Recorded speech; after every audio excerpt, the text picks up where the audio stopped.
Hey guys, and welcome back to the channel. Today I'll be reviewing the game between Geelong and Gold Coast, and Geelong went down by 64 points to the Suns in what was a pretty disappointing affair, that's for sure. I'm underselling it a fair bit. Borderline uncompetitive, really. I didn't expect to win, but also didn't expect to lose by, what have we got? Nearly 11 goals. Biggest score Scotty would have ever conceded as a coach. Nearly as bad as that Sydney game where we lost by 110 in 2014. Somehow still made a semi-final that year. Finished top four with a pretty low percentage off the back of that loss, really. Started off okay. Like, it was goal for goal early on in the piece. We looked dangerous when we did go up forward. But, after quarter time was a bit of a... absolute. We can only hope it's a Mulligan, really. It's, a dreadful performance. That's underselling it yet again. But absolutely, capitulated after quarter time and went down, 15 goals. Across the game's not great, but in two quarters, as we can see here, where it just all fell apart. I mean, early on, it definitely looked like Gold Coast were getting some good looks and getting field position, but it was one of the more disappointing games I've ever seen Geelong play, and it really hurts to say that, but I can only call what I saw.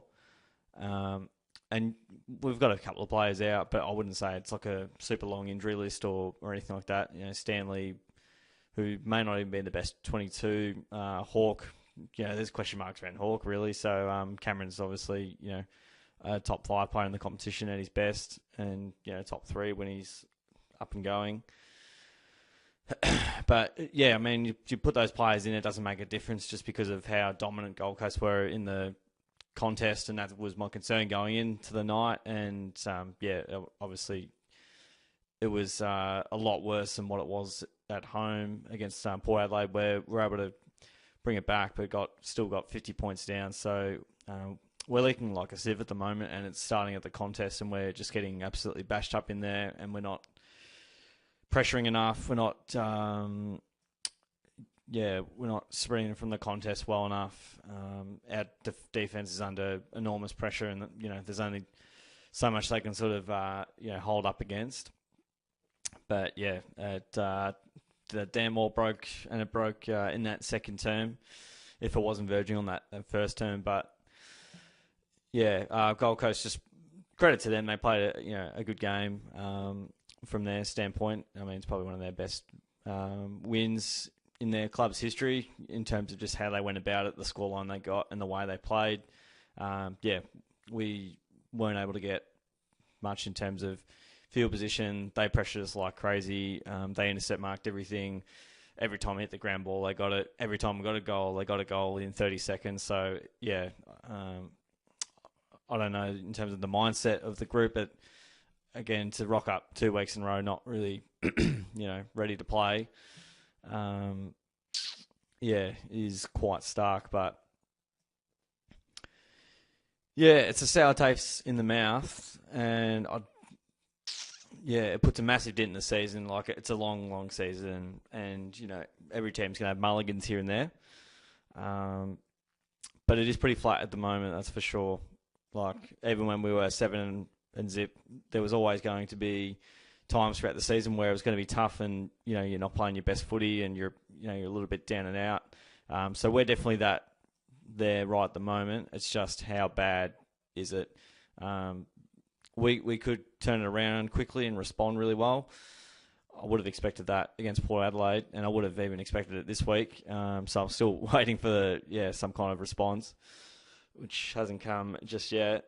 Or the cliff is just staring us right in the face. Like, there's a few. It's a bit of a crossroads moment coming up, and especially we've got Giants at home, then we've got Richmond at home and Sydney away. So we're not going to beat Sydney away. Should beat Richmond at home. I'd like to think we're a decent chance against the Giants, but it's a critical 3 weeks coming up. We'd want to get at least 2 of the next 3 just to stem the flow a little bit. Yeah, so I mean, ultra flat right at the moment. I mean, it's a week by week industry. It's a win loss industry, performance based. So yeah, like when you lose, you don't like losing. When you lose like that, it's definitely takes it out of you. So yeah, I feel a bit lifeless at the moment. But yeah, look, credit to the Suns. They played really well. Dimmer seems to have the world's greatest record against us somehow, but. Yeah, and Jack Lacoste just turns into Wayne Carey every time he plays us somehow as well. But yeah, look, expected the Suns to win over there. They love it up in Darwin. Somehow it's their second home ground. But yeah, borderline uncompetitive after quarter time. I don't know if we weren't ready or what, but yeah, Scotty mentioned we've been thinking about it since October and put plans into place for this game, and I don't think that's gone super well, but. Yeah, easier said than done. May not just have the cattle. Who knows? So yeah, it was a frustrating night. It was pretty unbelievable scenes, really, in what we were watching. But yeah, just lots of easy goals from 20, 25 out. Just weren't able to mark the ball all night. And the Gold Coast Suns pressure was pretty good. And that didn't give us much time or space. So, yeah, we wilted under that and weren't able to, arrest the momentum. Basically, from quarter time onwards. The stats aren't going to read too well when you lose by 64 points. It's generally not going to be great. They had much more of the ball. We literally couldn't get our hands on the ball. And, they had nearly 500 touches. So, that's pretty unbelievable. Didn't expect the scoreboard to tick over like it did tonight in what's supposed to be a pretty tough game to, even control the ball properly. And Gold Coast was super clean and we were anything but. I still don't know how we managed 100 points, all considering, but we also leaked 164, which is probably, getting into pretty crazy territory. Speaking of which, they got field position massively in the inside 50 counts. I just can't recall those numbers. 73 inside 50s is, quite incredible. I think it was 66 against Carlton. And we somehow, were able to defend it, better with pressure on the ball. But there just hasn't been pressure on the ball the last couple of weeks, which, has arguably worked against us. Disposal efficiency, Suns were, look at that, 10% more efficient. That's massive. Usually it's pretty neck and neck. But they were much better than us and they put us under pressure. As Dimmer does. Efficiency inside 50, somehow we were more efficient. They did have a fair few inside 50s. Free kick count, it's not even worth looking at. First to the ball, I guess, but not that we ever get close to winning a free kick count. I think it was 10-0 at one stage, all early when it really matters. But it's all right. Umpires will do what they do. +7 in the hitouts. I don't know how we won the clearances, but Gold Coast clearances were a whole another level. Breaking out of stoppage, and ours were just 1 metre handballs to guys under pressure. Still don't know how we won the contested ball battle, but on the outside almost -100. So the moment it left the contest, we just couldn't go with them, and it was pretty easy pickings for them. Couldn't mark the footy, and then Gold Coast nearly took 100 themselves in those conditions. Pretty crazy. 16 marks inside 50 to 5. We couldn't find anyone up forward. Really struggled all night, and Gold Coast had some pretty good looks at it without a lot of pressure. Contested marks, they were very competitive in the air, and opposite with us there. We're in front for a little bit. Gold Coast in front for most of it. It was, very long game with all those goals being kicked. Out tackled. So look at that. It is unbelievable that they've got almost 100 more possessions and they've tackled us 14 more times. So they work so hard. I don't know if we were completely just gassed, didn't think we were going to win it. So I don't know what only the players can answer that, and the coaching staff. But tackles inside 50, they worked harder there. 1%ers. So that you don't win many stats when you go down like that. I'm just going to get through this really quickly because lose by 10 goals. Not going to be a raving review on anyone, really. But Holmes was good. He had the 32, kicked a goal, 4 tackles, 7 clearances, almost 800 metres gained. So he gets the 3 votes for mine. Brian Myers with the 2 votes, 2 goals, 29 touches, 3 marks, 3 tackles, 3 clearances, goal assists as well. So he was pretty active, pretty involved. Conway battled away. Somehow got 11 clearances, which, decent. I didn't really notice it. So probably not to great effect. Goal assist, 21 touches. So, yeah, want to see more of Toby in the side. Ollie Dempsey got a fair bit of the ball. He had the 25, 5 marks, 3 clearances. Played a solid game for us. Anyone up the top here has played reasonably well. Oh, sorry. The 1 vote I'll give to Tyson Stengel.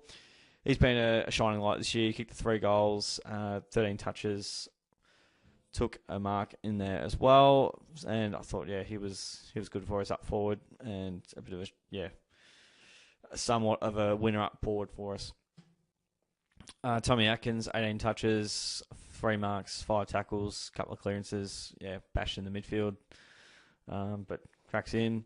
Bo's got the 21, 5 tackles, 3 clearances. Didn't use the ball that well. Found it tough, in the clinches, but to limited clearances compared to Rao, Anderson and Miller. Zach Guthrie was all right. He had the 15 touches, 3 marks, 5 tackles, cracks in every week. Parfitt played an okay game. He had the 20 touches, but only 4 tackles, 6 clearances, so it was okay on the inside, but not able to spread with the guns. Tanner Bruin always seems to play 65% game time, 1 goal, 11 touches, 4 tackles, 3 clearances. Again, we need more of Tanner, but I don't know if they're protecting him or not. Maybe with the injury he had, who knows. But he's always around that 70% game mark, but I think we needed more of him, to be honest, in that inside mid. Tommy Stewart, look, the 21, 1 tackle, didn't take a mark. So, they're definitely nullifying his influence. Not great conditions to take marks, although Mac Andrew took 5. So, don't know. But, a lot more attention the last couple of weeks. Scratch was good. Played an okay game. He kicked 2, so he's kicked 5 in his last 2 games, which is pretty good and neat for those conditions up there. 5 marks, a couple of clearances and a goal assist as well. So, I liked his game. And he'll be a good player for us in the future. Mullen, I don't know why he's playing at half-back. Should have been playing inside mid because we couldn't get it done there. But he got 13 touches, 3 marks, 4 tackles, clearance, stopping anyone, or just at least throwing him inside mid would have been great, just to try something. Ollie Henry gets his 2 every week, just about. He had the 2 goals, 7 touches, 3 marks, 3 tackles, goal assists as well. So, from 99% game time. Hit the scoreboard, which is good, but didn't get a lot of supplies we saw. Rowan kicked a goal, had the 12 touches, so got involved up the ground, a couple of marks, a few tackles as well. Applies a bit of pressure there, which we like to see.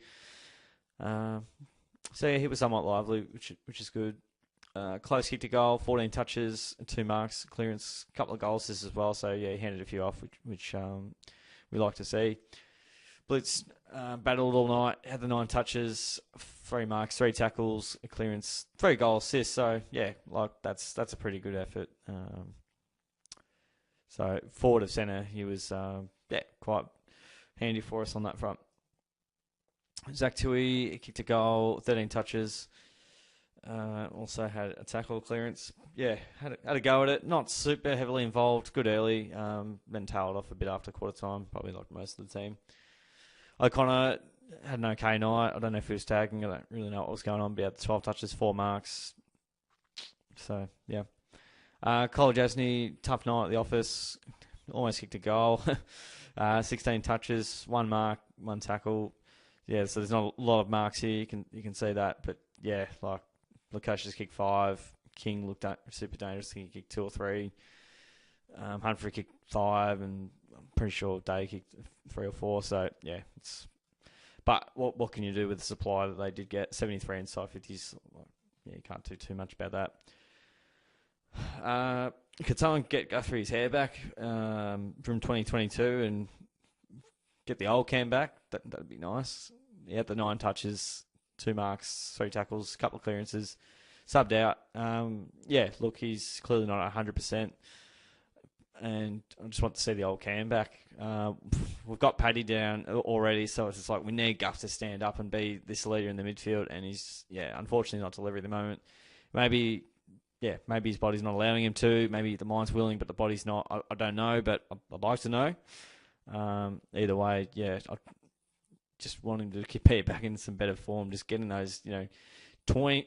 He was always getting 25, 30s every week, and he struggled to get 20. So, I don't know if he's past it. Don't know. Please prove me wrong. I want him to get back to his best, but it's frustrating. Clark had 5 touches, kicked a goal as well. Nice one from the pocket, 3 tackles. And Jack Henry, tough night in the office with 7 touches, a couple of marks. But we know obviously what they did up forward, 26 goals. Hard to give defenders too many plaudits for that performance. But they're as good as, I suppose, the pressure up the field, which clearly not very well represented. So I'm probably about as flat as I've been after Geelong lost in a long time. I was flat going into it. I'm like, it's just one of those games where you don't think you can win it. And then it goes that way and you get absolutely demolished. All right, so we got the Giants next week. I was very surprised with favourites going into that Gold Coast game. Everyone's just looking at the ladder and going, Geelong is second. But if you look at the real form, and historically, if we play Gold Coast anywhere other than Geelong, it's just absolute scrap heap. But anyway, 8 days away. So, finally, I think off the back of a 6-day break, it was pretty brutal. They've won the last 3 in Geelong, the Giants, at interesting times. So they got us in 2019, early in the season. They made the grand final that year, so they were top 2 in the competition. We were top 4. Well, we finished top of the ladder, so that's quite kind of funny. 2021, they got us when Tom Stewart was out. And then, I think that night, we eventually came back. They got off to a pretty hot start. And got away from us in that second and third term. Then we came back, but it was too little too late. I think that's when they had 8 or 9 players out, or 8 or 9 changes, whatever it was. And then they got us, last year in probably a down year. So I think, I don't think Chris has ever lost 4 in a row as coach. He's going to be definitely tested, and I know the Giants are going to be humming soon. They were starting off like a house on fire.